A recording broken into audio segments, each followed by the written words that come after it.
Good.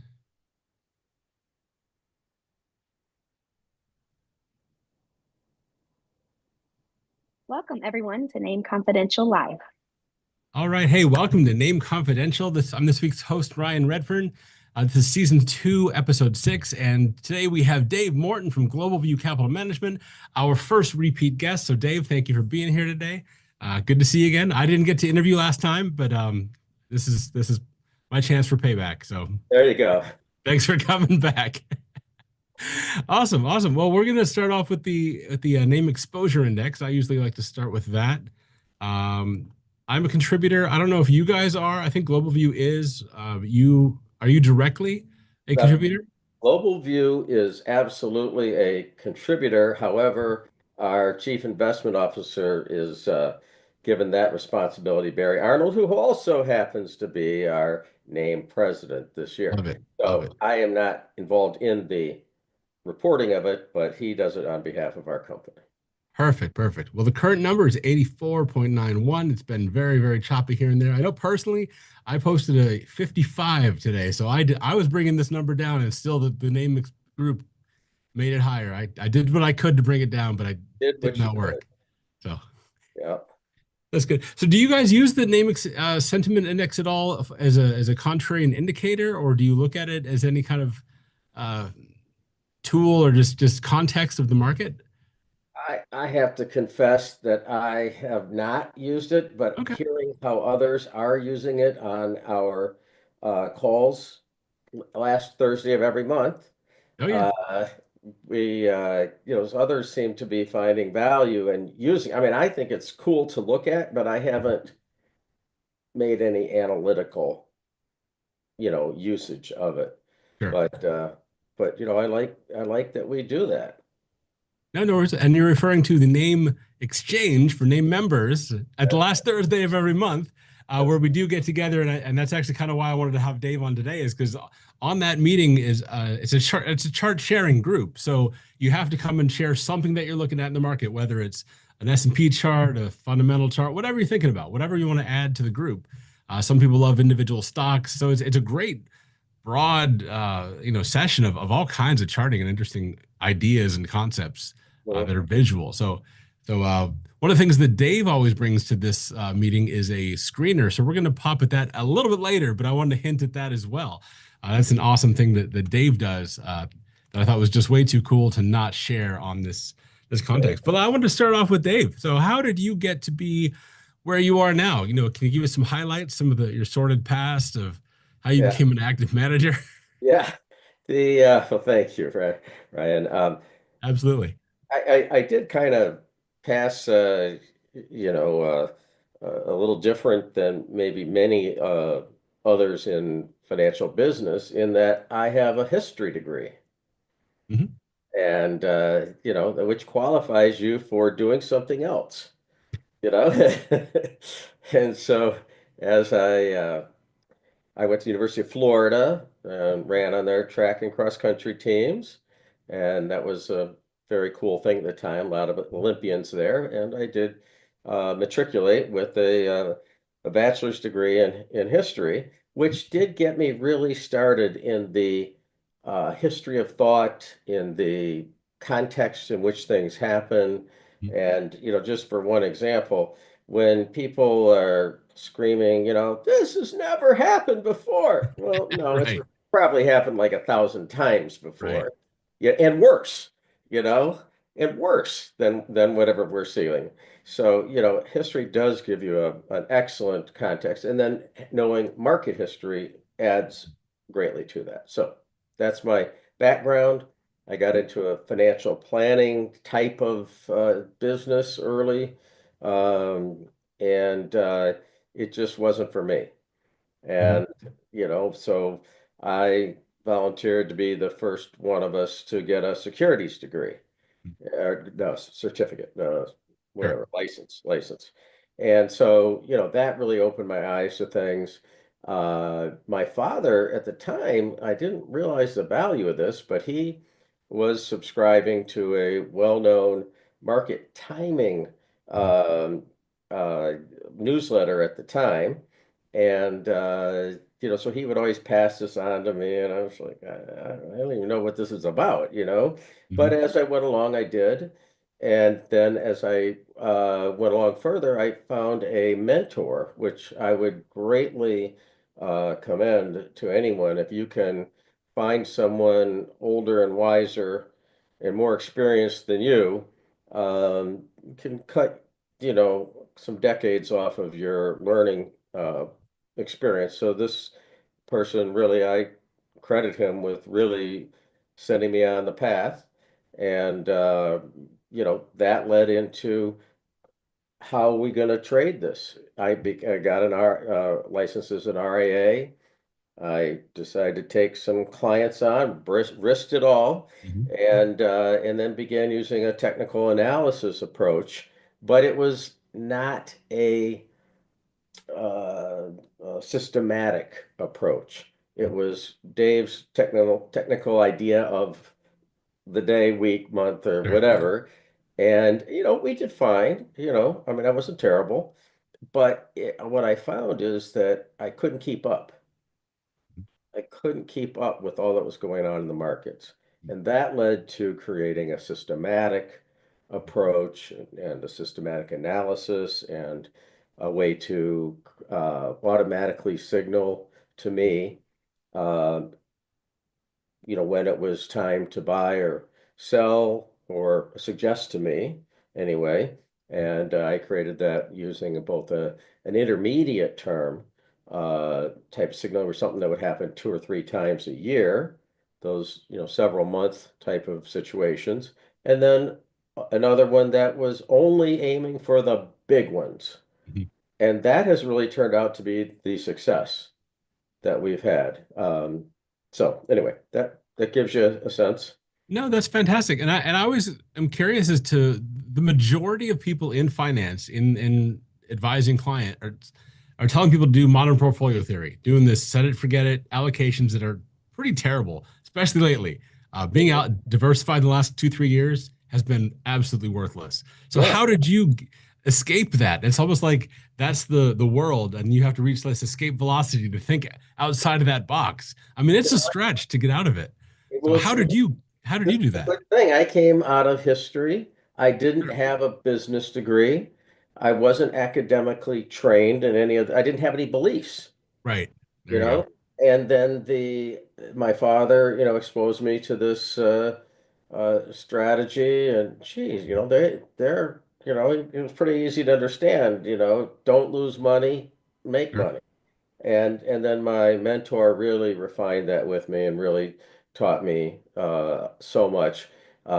He had been a trader on Mhm. the Chicago Mercantile Okay. Exchange. And so, one of those guys who literally made $1 million, trading. Yep. But he took me under his wing, and that really affected me. So I never had to work off of that. In fact, Right. I got into business thinking, why would you adopt a strategy like that, which is only begging for injury? Mhm. You know, it's Right. just, Right. when am I going to get injured in this path? Sure. And so, it never made sense to me, actually. And that's why it's interesting when you said before, I heard just now you repeated that, you were immersed in this and you had to really fight to get out of it. Mhm. Whereas I never, again, it's just my ignorance. It wasn't that I was so smart, but I never saw the logic in that. And of course, I think being just a tad older, I had some experience with some real bear markets that had occurred in my lifetime, not necessarily when I was, in the markets, but enough that I know it happened, and enough that I know that it really affected my family's wealth Mhm. when that happened. So again, I didn't resist. You lucked out is what you did. So Well, that's I feel that way, yes. fantastic. Well, cool. Well, do you mind diving into a little bit of the investment process? You said you're very, systematic and technical. So how do you come at that, and how do you as a firm Well, I kind of it's a kind of a process. I'll shorten it up here. But Okay. as I was saying, that I was managing money as an RIA, and I found that I couldn't keep up. So Mhm. everything you're going to see are things that I built just for me, Nice. just Nice. to keep me on track. Mhm. Because things were just coming faster than I could keep up. And then and also that then led into me discovering that I really wasn't all that great as a personal financial person. I really wasn't all that great at running, retail RIA. That what I like to do is I like to get with the other advisors. Mhm. So I would go to the conferences, and that would be a blast. Right. But what I learned, and don't tell this to anybody, but the financial advisors, I believe, I'll start with saying that I believe are really, as a group, very honest, very sincere, working hard for their clients, but their span of responsibilities are so great that they really can't be an expert across the board. And unfortunately, the clients often look to them as if, Mhm. you know, well, you know what happened today in the market and Yeah. why it happened and, et cetera. And you're going to do something about it, aren't you? You know? Right. And so I began showing my advisor friends what I was doing, and they were like, "Oh goodness, I need this. Uh-huh. Can you sell it to me?" I said, "I don't, this is mine." But Right. eventually I designed a way to create a subscription, and they could purchase it. And I spent a good number of years just traveling around the country telling the good news of the advisor guide service. And it's just made for advisors, no retail clients. And you'll see here what we did that was again designed to not tell advisors what to do, but make sure they're informed. Now, I'll tell you that on our part in our office, we do what this says. Mhm. Okay. But I Sure. found if you tell other people to do, no, that's the first answer is I can tell you one thing, I'm not doing it, Right. and somebody said trying to, do that with financial advisors like herding cats. They're Sure. definitely not going to do it. So I say it's a suggestion. It's a nudge. I Okay. love it. But here we go. Let me just Yeah, let's do it. Let's share it. pull this over here. So here's one, and let me get the other one up here. We'll Yep. start with the one you have there. I don't, you're not sharing it. Oh, I'm not sharing. Yep. That's wrong. Okay. So right here, where are we? Right. I don't know what I'm going to see here. Guess we'll find Uh, out. let's see. Let's see. There we There you go. go. Can you see my mouse? I can see your fund list on ETF investment style. Okay, that's the Yep. wrong. We'll start there then, because Perfect. where we landed, I was going to start a different order. All It right. didn't, it was a little hard to tell. Okay, let me pull this over in front of us so I don't have to look away from everybody. What we have is I decided, this is kind of in reverse order, but I was exposed to the concept of relative strength. Mhm. And the sense, and I came from a competitive track background, and you could usually tell, well, about halfway into the race who the packs had separated, and you had the leaders, Mhm. and you had the not lead, kindly the not leaders, okay, Mhm. and then you had the laggards way back. So they kind of broke into three groups. And, you pretty much knew, even if you didn't know which leader was going to win in the end, you knew it was in that group. Mhm. Now, there's always surprises. There's somebody Yeah. who's way back and comes, but along the way you spot them. That guy is moving, or that Mhm. woman is really sprinting past people. Great. Well, there's time to catch on to that and become aware of it. But the point is, the strong tend to separate themselves from the pack. And so just using my simple track thinking, I was Mhm. like, yeah, well, the leading runners usually lead. Mhm. And so, and even if they don't win in the end, sometimes they lead for a good time before Right. that. And Right. so this was my creation that I adapted. Again, everything I've done is an invention of my own profligate stealing of other people's ideas. Right. It's everything is from somebody else's. Oh, that gave me this idea and that gave me Yep. that idea. So what I have here is a relative strength Okay. list that I created that takes 8 different factors, Okay. time frames, and it looks at them 8 different times for each symbol, Mhm. and then it ranks them from the best to the worst 8 different times. And so the best you could possibly do in this example would be 8, would Mhm. be because you were number one in all 8 categories. Okay. And then whatever, however many are in the group at, the last number times 8. Um, so it allows you to see a span emerging. And in this example, which is current, Mhm. we can see up here in this top group, this is the zero, it just rounds to zero. It's so close to, Sure. perfect.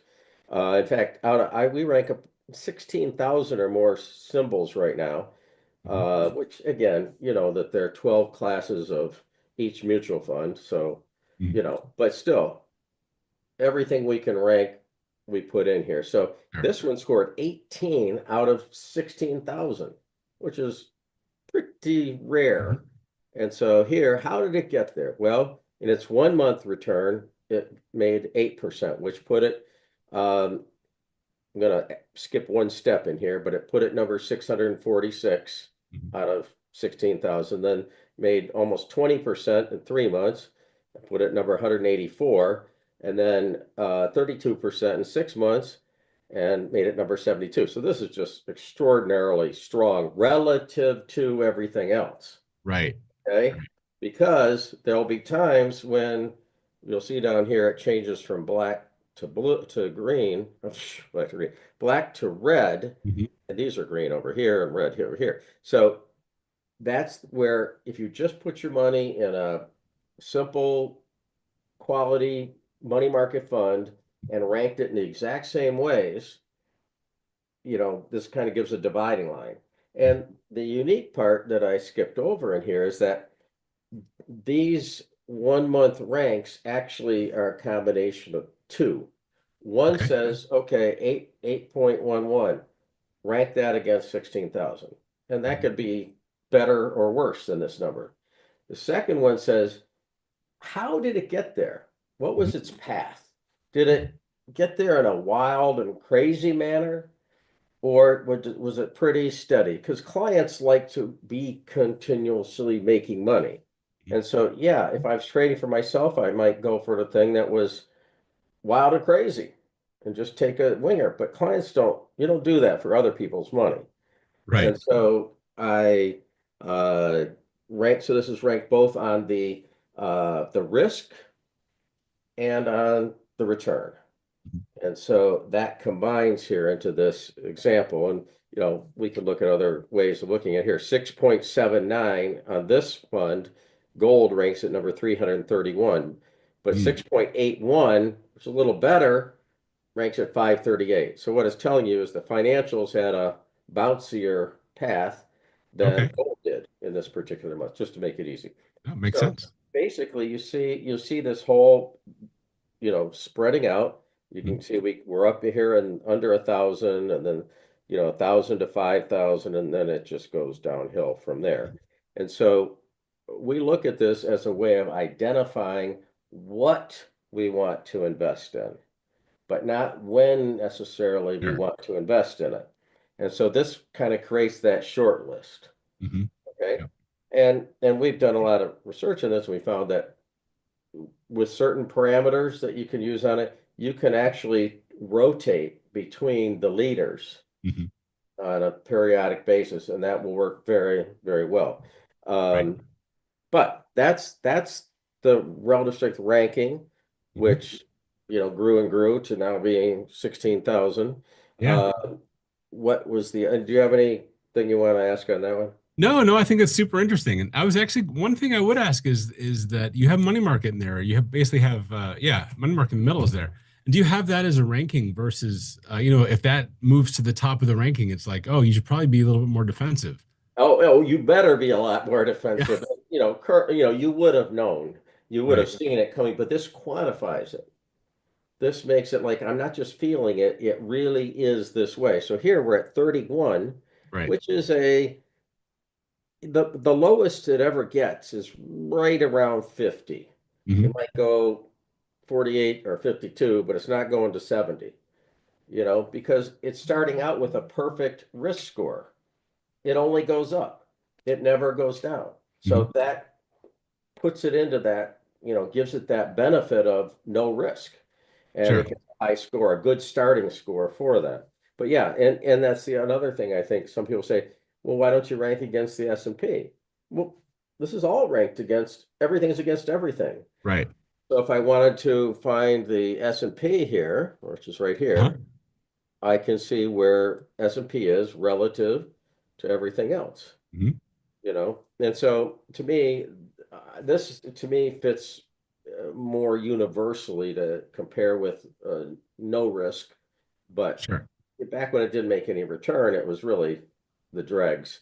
But now you can make some money in money market, and it's a harder and harder bogey to beat. So that's that. Then, so that's how do we kind No, of awesome. get our short list? Yeah. Yeah. Okay, because there's just too many things out there. There's too many funds, too many indexes, too many ETFs, too many of Yeah. everything. Oh, for sure. For sure. And so this enables us to cut the number down to something we're interested in. Well, Yep. let's go back. No, I love it. Yeah, you said you have a second thing to look at.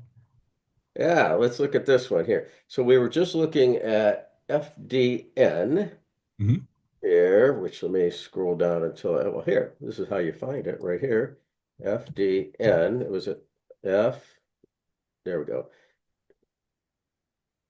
DN, okay, my eyes are a little blinded there. Okay, so here it's on the second page. I still see the first page here. Oh, you know what? Oh, I'm sorry. That's the way it was shared. Hold on, That's okay. I have to reshare Yep. here. Yep. I No worries. apologize that. Okay, let's do, um, where's my sharing button here? Bottom middle. I'm not seeing it here. Okay, there we go. Okay, so let's do share and we'll do this whole screen right here. Perfect. That way we won't have to monkey around with which page. So here, I'm just Got a gonna, whole mishmash of stuff now. There you yeah. go. Okay, perfect. So I'm just pointing this out. We'll come back here in a minute to the First Trust Internet Fund in a minute, which we can see again is ranked 0. And we can also compare that to the S&P 500, which Mhm. was right here. Let's just start there since we're on that page. What we did is we created a intermediate term and a long-term version of this. Mhm. So I'm going to look at the long term because that's what we primarily use. Intermediate term has its uses, but you have to be willing to trade much more, and you have to be willing to live with more whipsaws. And so, yeah, it's hard for people. Just whipsaws are hard. You don't want to lose, even if it's not that bad. Even if you lose Mhm. $1 5 times in a row, it feels so terrible. Sure. Even when the sixth time you make $25, it's still the five that you lost in a row that seems so bad. So here, what we do is we much more rely on the long term, which again are only looking for those major turns in the Sure. market And here, S&P 500, we bought it last June 13th on, here, Mhm. bought it June 13th of 23. And again, this is for the practicing advisor. That's a So long-term hold too. yeah, I could say where was it at that time? And Mhm. so here's the dividend adjusted Okay. initial price, and here it's now at from 426 at 606. Mhm. And so that means it's up as of today, or when this report was done, is 42%. But okay, but couldn't it just dive? Well, yeah. So we always have the opposite side. If we're have Okay. sold something, we always know where we'll buy. And if we own something, we always know where we'll sell. So Gotcha. here we can see that we'll sell if this falls to 539, Mhm. and that's about 12.5% below where we are. And what usually happens is, I mean, this is so counterintuitive to the way, Mhm. you think if you're really up close to the market, if you give it more room, you actually do better Mhm. because you give it this room Yeah. to recover, to breathe. I call it to Sure. breathe. Okay. Instead of trying to get every twist and turn, which is more what the intermediate signals do. So Yeah. here we go. We're up 42% on this, and it's ranked 16. The Dow, which is, you don't see this much. Mhm. The Dow we bought in November of 22, Mhm. but it's only up 35% comparatively. Sure. But again, it's about 12.5% before it would sell. Let's come down and let's find one where we've sold it, something more dramatic here. Um, well, maybe we'll see something down here further. I want to find, oh, well, look at this, baby. Here, we have to look at our winners here. Okay. Back in November of 20, Mhm. we would have bought this iShares Energy ETF. 16 or 17 bucks. It's worth almost 47. We're up 177%. Wow. And if it Nice. falls 10%, we'll bail. Mhm. So that would net us at this point, if it fell tomorrow 10%, we'd net out 166% or so. Perfect. Well, that's great. But what we find is because these are trailing stops, Mhm. that as it goes along, it gradually pulls the exit price up with it. And in the same way, when it's falling and falling and falling down, it pulls the reentry price down and down and down with it. And these Yep. are based on their volatility adjusted, Yep. a whole formula to try to just, we're only looking for the big things. Mhm. And so that's what this is to decide. So anyway, you can see here how here, I mean, here's one that didn't work so well so far. The basic materials, we sold it in last December, but it's actually gone up 5%. Mhm.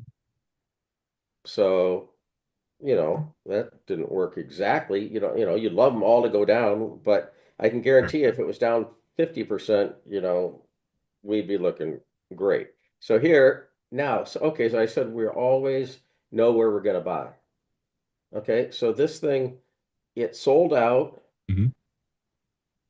it's up, so maybe that's going to be invalidated. Maybe it's going to start a whole new run. So if it rises another 7.34%, it's currently the negative, mean it's under, it's Sure. below the entry price, 7.34%.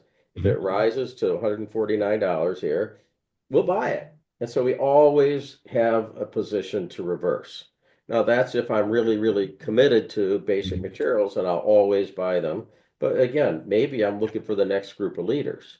Maybe I don't even care. So this Perfect. gives us two ways to look at when you have something that you feel has to be a staple in Mhm. your portfolio. You have to have this diversification. Well, then you can just use the trend following. And Love it.